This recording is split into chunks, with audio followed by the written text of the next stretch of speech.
Le groupe Nestlé est un des principaux groupes de l'industrie agroalimentaire mondiale. Et le site de Nestlé à Dieppe est un site Nescafé où on fabrique du café lyophilisé, Nescafé, Starbucks ainsi que de la Ricoré.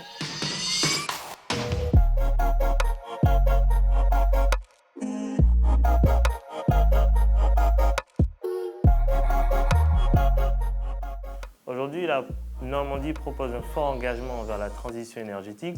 Donc, on a tout d'abord l'exemple du parc éolien qui a été installé au large de Fécamp avec 71 éoliennes qui ont été mises en service. Également, on a l'hydrogène vert qui se développe beaucoup au niveau de la zone industrielle de Port-Jérôme, qui sera beaucoup utilisé pour la mobilité lourde, telle que les poids lourds, et également les industriels locaux.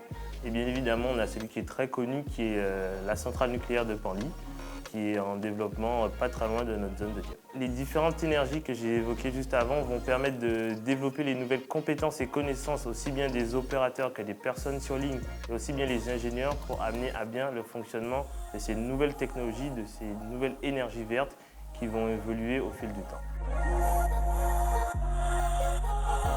Aujourd'hui, Nestlé a mis en place sa feuille de climat. Donc, l'objectif, c'est d'être net zéro carbone d'ici 2050. Donc, aujourd'hui, nous avons mis en place des projets en 2025.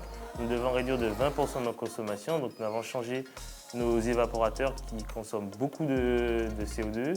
Ensuite, d'ici 2030, nous comptons jouer sur de la récupération de chaleur sur pas mal de projets. Donc, l'idée, c'est de préchauffer à l'aide de l'énergie fatale, donc l'énergie perdue. Et enfin, en 2050, donc notre plus gros contributeur en termes de gaz, c'est la partie torréfaction qu'aujourd'hui notre centre de recherche basé à Orbe est en train de travailler sur des futures technologies afin qu'on ne passe plus par du gaz mais par une solution verte.